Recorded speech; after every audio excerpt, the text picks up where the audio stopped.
2:14 a.m., South China Sea. By dawn, 7 Filipino fishermen should have been dead. Their vessel was half sunk, the currents merciless, their strength gone.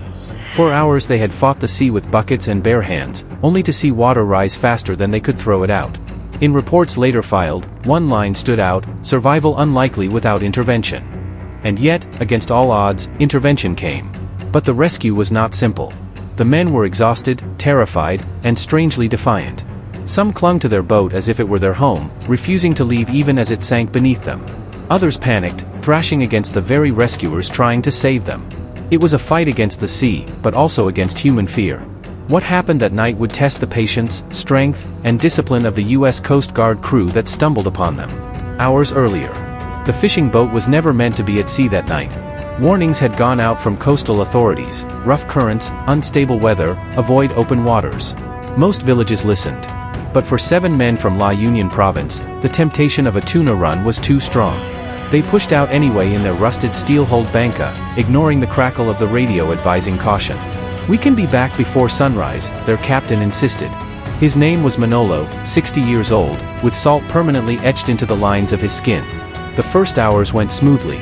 Nets were dropped, the diesel engine hummed, and conversation turned to family and debts waiting ashore. But at midnight, the swells grew unpredictable.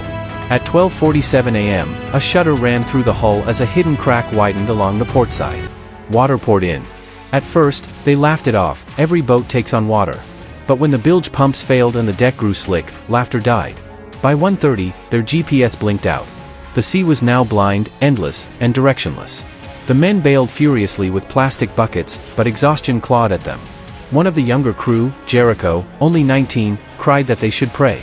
Another muttered that prayer wouldn't stop steel from sinking. Manolo, stubborn as the tide, tied a rope around his waist and fastened it to the mast. "If she goes down, I go with her," he declared. For him, the boat was not just steel, it was livelihood, identity, pride. Arguments flared. 2 wanted to leap into the sea and swim toward the faint lights on the horizon. Others feared sharks more than drowning. Voices rose, tempers cracked, until a wave slapped hard across the bow, silencing them with salt spray and the groan of straining metal. They were not deciding anymore. The sea was deciding for them. Meanwhile, 3 a.m., a U.S. Coast Guard MH-60 Jayhawk helicopter, tail number 6017, was en route back from a surveillance patrol. The crew expected nothing unusual: routine checks, a smooth flight to base. But at 3:12, a faint signal came through from an offshore monitoring station. Thermal scans showed something inconsistent: multiple human-sized heat signatures clustered together, drifting without propulsion. The order was immediate: divert and investigate. The Jayhawk banked east, rotors carving the night. Beneath them stretched the black South China Sea, dotted only by whitecaps. Minutes later, the FLIR camera lit up: a fishing vessel, half-submerged, men clinging to its deck. 7 souls on board, the flight engineer confirmed. Floodlights snapped on, spearing the darkness. The fishermen froze, eyes wide, then waved frantically, shouts in Tagalog rising above the surf. To them, the roar of rotors was salvation and terror all at once. The attempt. The rescue swimmer was first down the hoist, cutting into the waves, fighting chop with every stroke. He clawed his way to the stern ladder, shouting above the noise, "U.S. Coast Guard. We're here to get you out." Chaos erupted. Jericho tried to jump into the sea immediately, nearly dragging the rescuer under. Another man clung so tightly to a net post that the swimmer couldn't pry his fingers loose. And Manolo, still tied to his mast, shouted hoarsely, refusing to leave. "Not without my boat. Not without her." His voice cracked, defiant even as water surged knee-high around him. Above, the Jayhawk's pilot tightened his circle. "Hull's going fast. We've got minutes at best." On deck, the fishermen screamed conflicting orders at each other: "Jump! Stay! Hold the nets!" Fear twisted into stubbornness, and stubbornness into paralysis. The rescuer managed to strap Jericho into a sling. The hoist lifted him skyward, body limp, eyes wide with shock. The others watched as if witnessing a miracle, but hesitation still gripped them.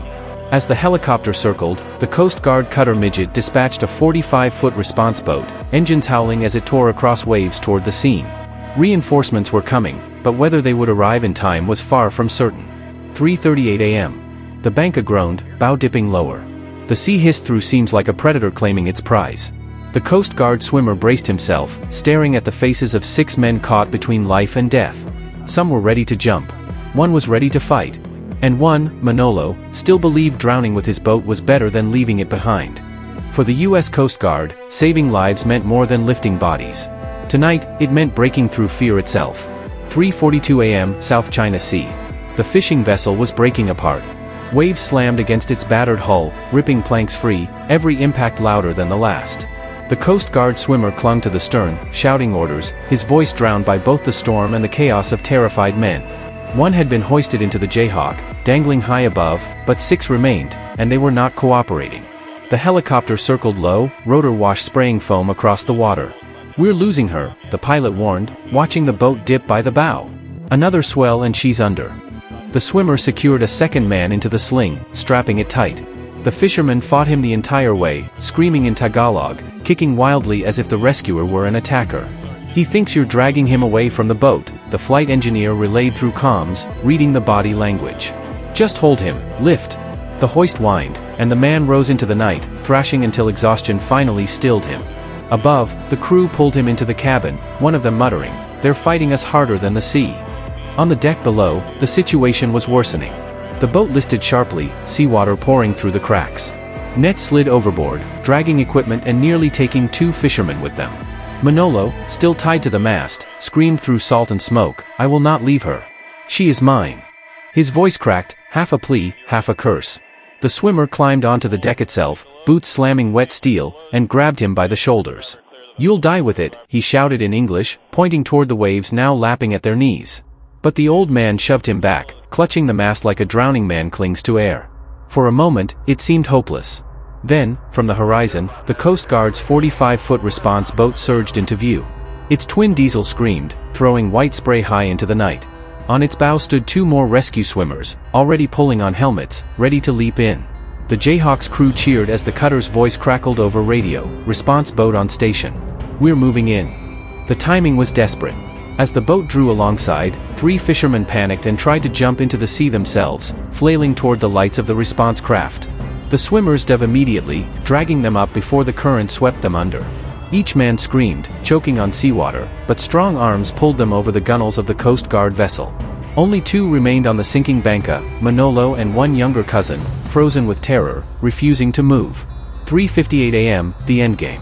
The Jayhawk's pilot hovered steady, sling lowered again, as the swimmer forced the cousin into the harness.